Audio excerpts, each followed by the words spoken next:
Hello, my name is Kathy, and today I'll be talking about the attributes of the next Bach Flower Essence, Clematis.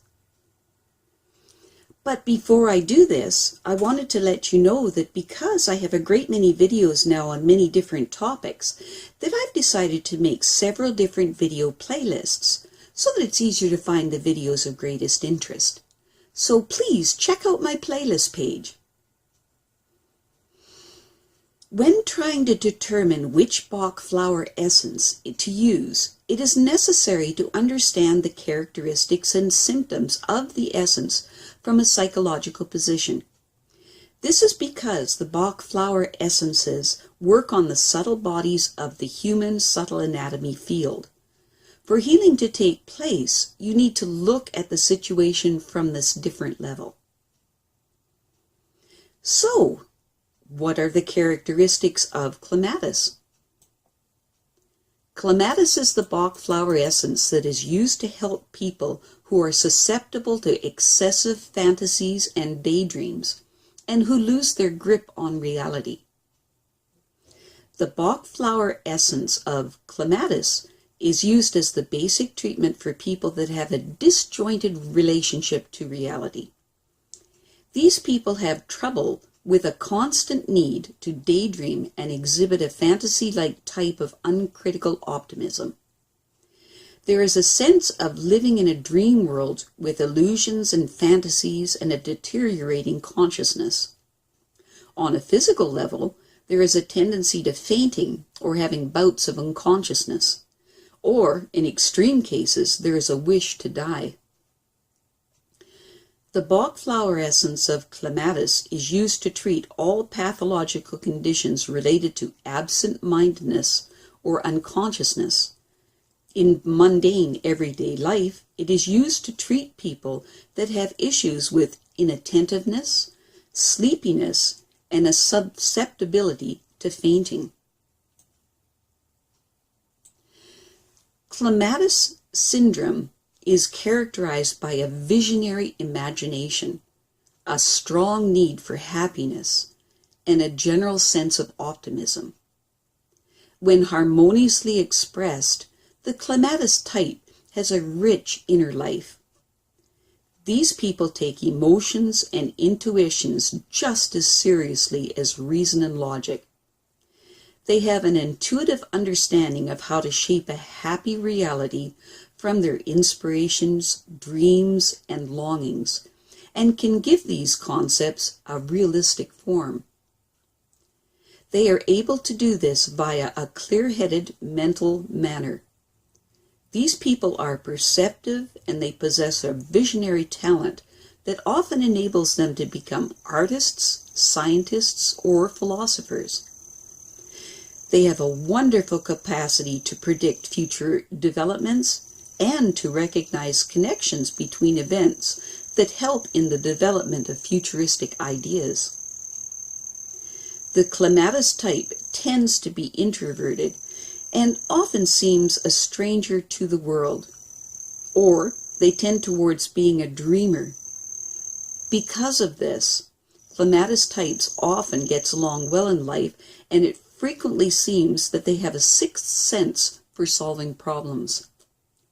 However, if their problems seem too great to overcome, they will retreat into themselves and will wait patiently for better times.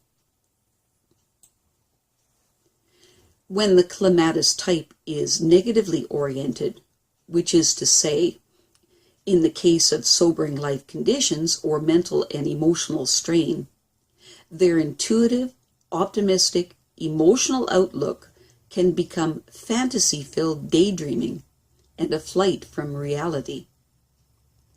They increasingly lose their interest in everyday life and become inattentive, distracted, or eccentric. The negative Clematis type begins to neglect themselves and their obligations and to flee unpleasant reality in favor of a more pleasant fantasy world. The dream of a better future life, or even if they are very unhappy, to yearn for redemption in death. They can also develop a tendency or inclination to fainting or losing consciousness. The lighter, less serious form of negative clematis symbol consists of the inability to concentrate on the here and now because the mind is always on vacation in some dream world.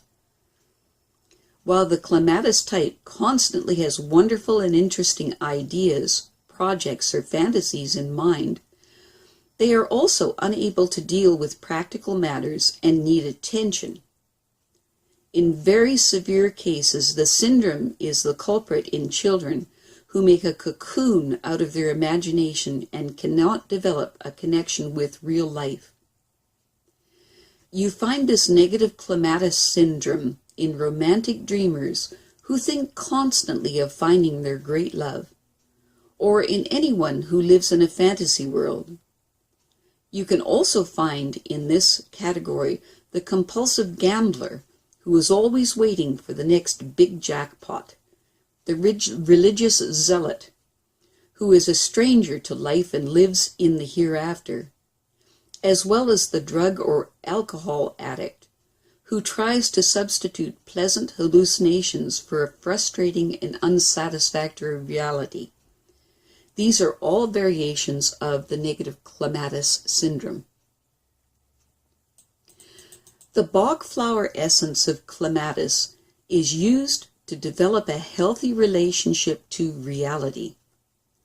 This Bach Flower Essence addresses a tendency to distance oneself from reality and is appropriate not just in the case of severe daydreaming, fantasies, or even drug addiction, but also for general carelessness, absent-mindedness, or sleepiness. The susceptible to fainting or unconsciousness is also an indication of trying to hide from reality. Clematis is a component of rescue remedy. Children with problems in school often need clematis, especially when they have a hard life and try to escape through internal daydreams or fantasies. Clematis should also be tried in cases of a death wish that arises during the course of a serious illness. Some common combinations of clematis with other Bach flower essences are as follows. Combined with chestnut bud, it helps with absent-mindedness and daydreaming. Combined with gentian, it helps with weak will and daydreaming. Combined with honeysuckle, it helps with total daydreaming. Combined with olive, it helps with drowsiness, absent-mindedness, hallucinations, or loss of consciousness caused by exhaustion. Combined with rock rose, it helps with the tendency to faint in a panic situation. Combined with scleranthus, it helps with indecisiveness and daydreaming. Combined with Star of Bethlehem, it helps with the loss of consciousness due to a shocking experience. Combined with white chestnut, it helps with persistent daydreaming. Combined with wild rose, it helps with resignation and suicidal thought. I have a great many videos now on many different topics, and so I've decided to make several different video playlists so that it's easy to find the videos of greatest interest. So please check out my playlist page. Well, that's it for now. To stay up to date with my latest videos, make sure to subscribe to this free YouTube channel by clicking the red subscribe button right below this video. Take care.